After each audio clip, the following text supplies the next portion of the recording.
جی دوستو السلام علیکم۔ آج ہمارے ساتھ موجود ہیں پروفیسر عمران زید صاحب، شعبہ اسی سے ان کا تعلق ہے اسلامی کالج چنوٹ سے۔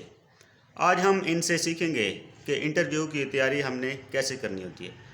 پروفیسر عمران زید صاحب اس فیلڈ میں کافی لوگوں کو انٹرویو کی تیاری کرا کے کامیاب کرا چکے ہیں، تو کافی ان کے اسٹوڈنٹس جو کہ ان سے انٹرویو کی تیاری سیکھ چکے ہیں۔ تو آئیں آج ہم ان سے سیکھتے ہیں، ان سے ہم پوچھتے ہیں کہ کتابیں یاد کر کے، کتابوں کو رٹا لگا کے ہم ٹیسٹ تو پاس کر لیتے ہیں، لیکن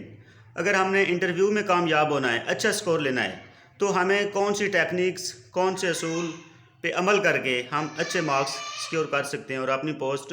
سیو کر سکتے ہیں۔ تو چلتے ہیں پروفیسر عمران زید صاحب سے۔ جی سر، تو آپ اس فیلڈ میں کافی ماہر سمجھے جاتے ہیں، تو آپ ہمارے ویورز کو کیا سجیسٹ کریں گے؟ بسم اللہ الرحمن الرحیم۔ السلام علیکم انتظار صاحب۔ سب سے پہلے تو یہ چیز ہے کہ ہمارے ہاں ایک چیز جو عموماً پائی جاتی ہے طلباء کے اندر، کہ ہم نے بہت سی کتابیں پڑھیں گے تو وہ ہمارا ٹیسٹ کلیئر ہو جائے گا اور پھر اسی طرح ہم انٹرویو میں جائیں گے اور وہ بھی آسانی سے کلیئر ہو جائے گا۔ ایسا نہیں ہے، یہ دو بہت مختلف چیزیں ہیں۔ آپ دیکھیں کہ ٹیسٹ ایک بہت ہی الگ چیز ہے، اس کے لیے آپ کو ایک الگ سی تیاری کرنی ہے، اور انٹرویو ایک بہت ڈیفرنٹ چیز ہے کیونکہ اس کے اندر آپ کی پرسنالٹی شامل ہے، تو اس کی تیاری آپ نے اور طرح سے کرنی ہے۔ اب آتے ہیں کہ اس کی تیاری کرنی کیسے ہے۔ سب سے پہلی تو چیز وہی ہے کہ آپ کو سبجیکٹ آنا چاہیے۔ آپ کا سبجیکٹ کچھ بھی ہے، انگلش ہے، اردو ہے یا سائنسز سے آپ بلانگ کرتے ہیں،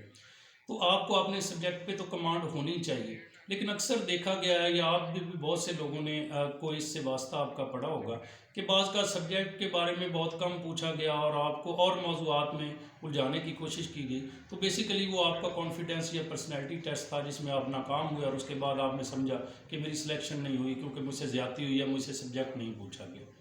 تو پہلی بات تو یہ ہے کہ آپ کو سبجیکٹ کی تیاری کے ساتھ ساتھ بہت سی اور چیزیں جو ہے وہ تیار کرنی ہیں۔ فار ایگزامپل ہم لیتے ہیں کہ سب سے پہلے جو چیز انٹرویو میں جو ہے وہ سب سے زیادہ دیکھی جاتی ہے وہ ہے آپ کا کانفیڈنس،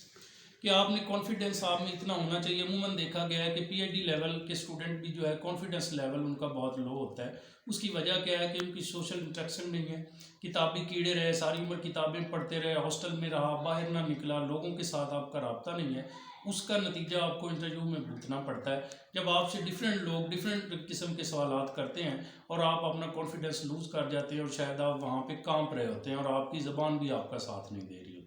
تو سب سے پہلی جو چیز ہے وہ اپنے نالج کے ساتھ ساتھ آپ اپنے لوگوں کے ساتھ آپ کا جو ہے میل جول وہ ہونا چاہیے۔ آپ کا سوشل کنٹریکٹ بہت مضبوط ہونا چاہیے۔ اس سے فائدہ کیا ہوگا کہ ہر فیلڈ کا، ہر طرح کا بندہ آپ کو جب ملتا ہے یا آپ اسے ملتے ہیں تو آپ کو اس فیلڈ کے بارے میں جو آگاہی حاصل ہوتی ہے شاید وہ سینکڑوں کتابوں سے بھی حاصل نہیں ہو سکتی۔ اب دوسری چیز اس کے اندر یہ ہے کہ عموماً ہم تیاری کرنا شروع ہو جاتے ہیں جب ٹیسٹ رزلٹ آتا ہے، تو اس کے بعد ہم کتابیں پڑھی یا سوشل ہمارا کانٹیکٹ ہے بھی تھوڑا بہت ان لوگوں سے پوچھا اور چلا گیا، ایسا نہیں ہے۔ آپ نے اس کو بھی پراپر پلان کرنا ہے۔ مثلا موجودہ جو حالات حاضرہ ہیں جن کو ہم کرنٹ افیئر کہتے ہیں، ان کے بارے میں آپ کی معلومات بھی بڑی واضح اور کلیئر ہونی چاہیے، کیونکہ عموماً دیکھا گیا ہے کہ کرنٹ ایشوز جو چل رہے ہوتے ہیں اس وقت سوسائٹی کے اندر نیشنل یا انٹرنیشنل لیول پر، ان کے بارے میں بھی بہت سے طلباء یہ بتاتے ہیں آ کر کے ان سے سوالات کیے جاتے ہیں، تو آپ کو ان کے بارے میں، جس طرح میں بتاتا ہوں کہ ایک بار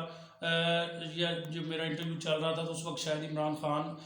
کی آغاز تھا سیاست کا، تو وہ دھرنے وغیرہ اور وہ چھوٹے لیول پہ دے رہے تھے، اور جس طرح اسٹیبلشمنٹ کے بارے میں ان کا موقف آج کل جس طرح دوسری جماعتوں کا ان کا اس وقت ایسا تھا،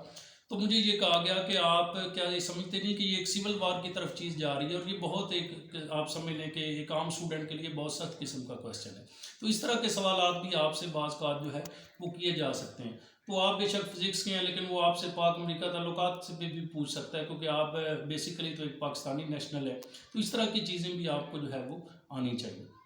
اس سے آگے چلتے ہیں، کرنٹ افیئر کے بعد جو چیز آپ نے تیار کرنی ہے وہ آپ کی جو نیشنل لیول کی جو موجودہ سیاسی صورتحال ہے یا مذہبی صورتحال ہے یا تعلیمی صورتحال ہے، اس کے بارے میں ابتدائی معلومات آپ کو لازمی طور پر جو ہے وہ ہونی چاہیے۔ تیسری چیز وہی اسی طرح میں کہتا ہوں کہ اسی چیز میں آتی ہے کرنٹ افیئر، یا ان کو جنرل نالج کہہ لیں، کہ آپ کا جو ہوم ٹاؤن ہے، آپ کا جو ڈسٹرکٹ ہے یا آپ کا جو علاقہ ہے، یہ آج کل بہت فیوریٹ ہے PPSC میں دیکھا گیا ہے کہ کویسچن کرنے والوں کے لیے، اور وہ عموماً پوچھتے ہیں جی آپ قصور سے آئے ہیں، آپ جنگ سے آئے ہیں، یا آپ لاہور سے، تو اپنے شہر کے بارے میں بتائیے، یا اس کی اہم پرسنالٹیز کو اٹھا لیا جاتا ہے، جی آپ جنگ سے آئے ہیں تو آپ فلاں بندے کے بارے میں کیا جانتے ہیں، آپ لاہور سے آئے ہیں تو کیا آپ نے وہ تاریخی بلڈنگ جو ہے دیکھی ہے؟ اگر آپ کہتے ہیں جی دیکھی ہے تو پھر سوالات کا ایک سلسلہ شروع ہو جائے گا کہ وہ کب بنی، کس نے بنائی، آپ کی اس کے بارے میں کیا رائے ہے۔ تو آپ کو اس طرح اپنے علاقے پہ بھی مکمل عبور ہونا چاہیے۔ مجھے یاد ہے اچھی طرح 2010 میں میرا ایک انٹرویو صرف اسی وجہ سے کلیئر ہو گیا کہ اس نے پورا انٹرویو مجھے چنوٹ پہ گھمائے رکھا، اور الحمدللہ کیونکہ میری اس میں معلومات تھیں تو میں آج تک حیران ہوں کہ وہ صرف چنوٹ پہ انٹرویو کر کے اس میں ایک ہی سیٹ ڈسٹرکٹ میں اس وقت تھی تو اس پہ میری ایلوکیشن ہوئی۔ تو آپ کو اپنا علاقہ بھی جو مکمل طور پر، جو کہ آج کل بہت کمی دیکھی گئی ہے کہ ہم لوکل ہسٹری جو ہے وہ ہمیں نہیں معلوم اپنے علاقے کی، تو اس کو بھی لازمی طور پر آپ ازبر کریں۔ اب اس سے نیکسٹ آپ کا آ جاتا ہے کہ آپ میں انٹرویو میں جانا کیسے ہے، یہ ایک بہت الگ ٹاپک ہے۔ انشاءاللہ نیکسٹ ویڈیو میں ہم آپ کو یہ بتائیں گے کہ انٹرویو میں انٹرنس کیسی ہونی چاہیے، ڈریس کیسا ہونا چاہیے، یا وہاں پہ آپ کی پریزنٹیشن کیسے ہونی چاہیے۔ جی thank you. Thank you so much Imran صاحب۔